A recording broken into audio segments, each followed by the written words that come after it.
Hello everyone, welcome to our PI, VAT and GD preparation course brought to you by Learning Made Easy team, a team of IIM grads in association with our e-learning partner gtcube.com. If you are watching this video in our YouTube channel, do check out our full-length course available for free at gtcube.com/store. This video is going to talk about some basic do's and do nots in a VAT. So let's get started. So following simple things can make us efficient and effective in a VAT. First and foremost, understand that irrespective of what time you get, let's say 10 minutes, 20 minutes to write down the essay, we strongly recommend you to take 10 to 15% of the time, or maybe 20% as well, like a 1 to 2 minutes for a 10-minute essay, 3 minutes for a 20-minute essay, to jot down your ideas, right? So fix a structure which we have talked about, and then think about what points you want to cover in those blocks of the VAT. So spend 10 to 20% of your time in writing down your ideas in a short notes in a rough sheet of paper, right? Believe me, I get the sense that students would be planning to start right from the go so that they would be effectively and efficiently using the time that's given. The most effective output would come when you actually calm down and take a couple of minutes to structure your ideas properly so that you don't waste your time in the middle, right? And also you'll have a good quality output that will come, right? So follow this idea religiously, maybe a minute, maybe 2 minutes, depending on your comfort. Make sure you spend so that you can structure your thoughts first before you jump into the paper and start writing. Next, use quotes, the quotations, the famous lines which would be relevant for a topic, right?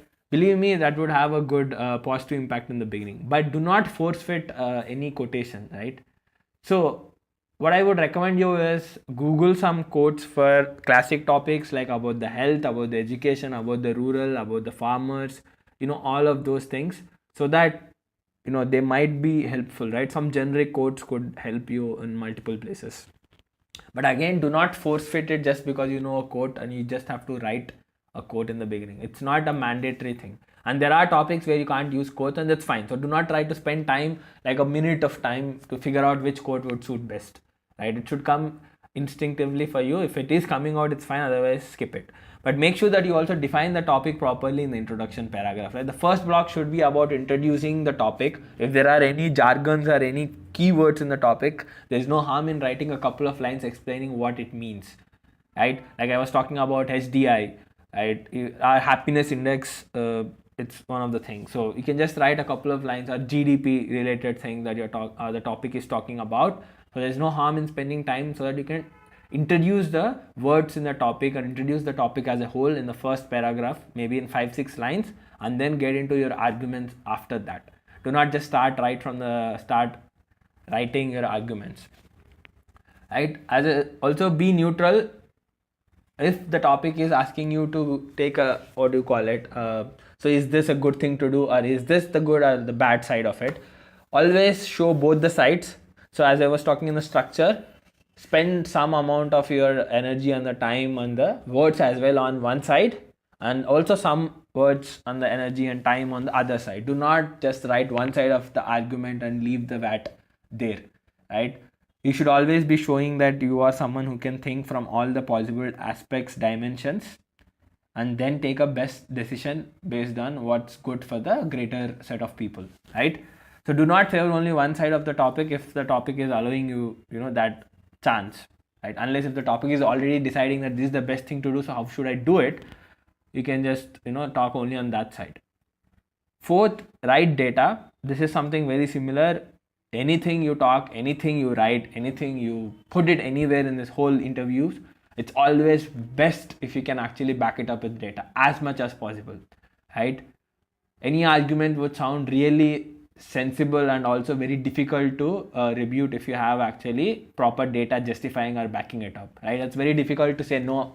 If you are just talking on words, it's easy to argue on words, right? In words, it's easy to argue in words, right?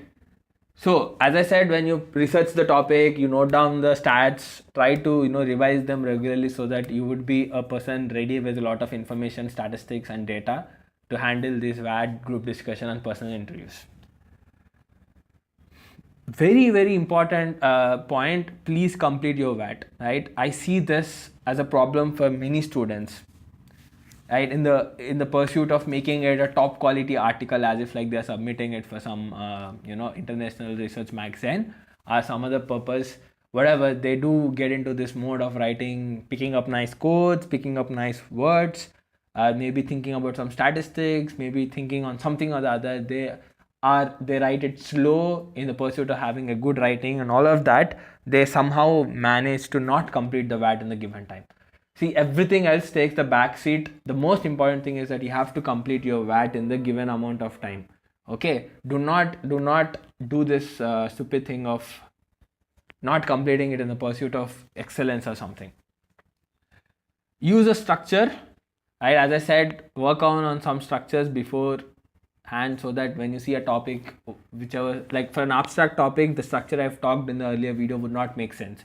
There, one of the structure that you can pick is something like, I talk about the main words of the topic for a couple of lines, not more than that. Then block 1, immediately after that we'll be talking about interpretation 1, and then I go deeper into it. Maybe I write another block talking about interpretation 2.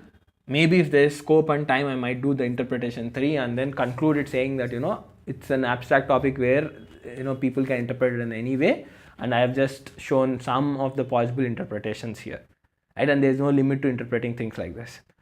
So this is one structure. Some people believe in abstract topic it's just good to take only one interpretation and go deeper into it. Personally, I feel your creative side and interesting side would come out if you actually take 2 to 3 interpretations and show that, right, you can indeed go deeper and think about things in a different perspective. So it's up to you. Just pick a structure based on the style of the topic and then use that structure there in the real VAT situation. As I said, it should have introduction. Everything you write, the arguments should be structured properly and rationally. It should not come like it's coming out of nowhere. Please build it properly so that it looks like it's going in a proper flow, and also have a good conclusion for every topic that you are taking. If it's an abstract topic, as I said, there is no proper conclusion per se. It's just about writing it out that there are multiple interpretations available for the same topic. I've shown couple of them, few of them, and there are indeed much more, like many more interpretations that we can take, something on those lines. Good language is really important, because in writing you would be showing your ability to write in terms of how well you structure your thoughts is one element, and also how well you choose the words, right? Picking up the right set of words, structuring your statements and the sentences properly with respect to the grammar, spellings, right? You have to ensure that you follow the basic subject verb agreements and all of those stuff, and do not make silly spelling mistakes, right?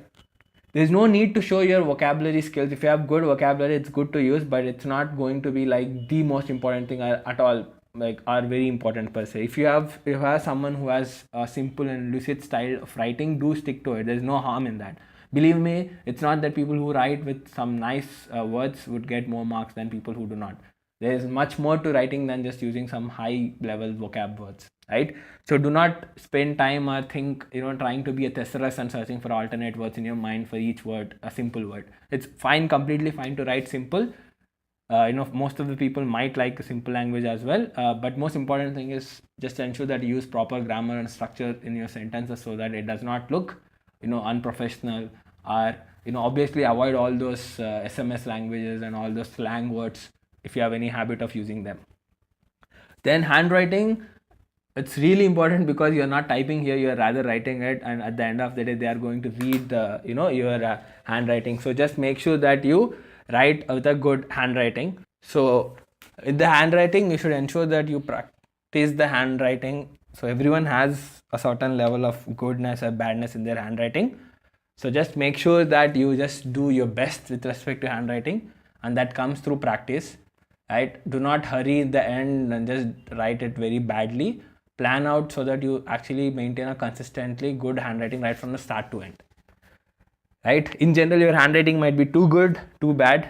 It just depends on your entire life, how you have built your handwriting. Just make sure that you just show your best handwriting in that paper, but that should also work out within the time limit that you have. So just make sure you practice those WATs within the time limits back at home, because I've seen many students who would have lost touch in writing thanks to all this emails and all of the latest technology. So unless you practice, you will not get the habit of writing it within the time limit with a decent handwriting. Right, so we also have a full-length paid course available at gtcube.com/store. We do have our own unique My Story form, which would help you to relive your entire life and know yourself better, so that you can answer some complicated questions in a B-school interview, personal interview. We also help you to prepare answers for standard tricky personal interview questions. We would give you pointers and ways to build your own answers, and you can customize your answers to these questions.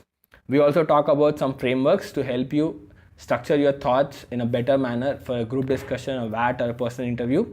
And we'll also show some examples, so that you understand the application of these frameworks and you can use them better in the real group discussion, WAT, and PI situation. You can find the full-length course available at gtcube.com/store. Do check that out. Thank you for watching this video. Do visit our website for full-length course, a free one and a paid one. Both are available at gtcube.com/store. If you are watching this video on YouTube, do check out these courses and register for them. Also, do like our Facebook partners Facebook page, facebook.com/gtcube3. You'll get updates and notifications on our future courses. Thank you for watching this video, and let's meet in the next video.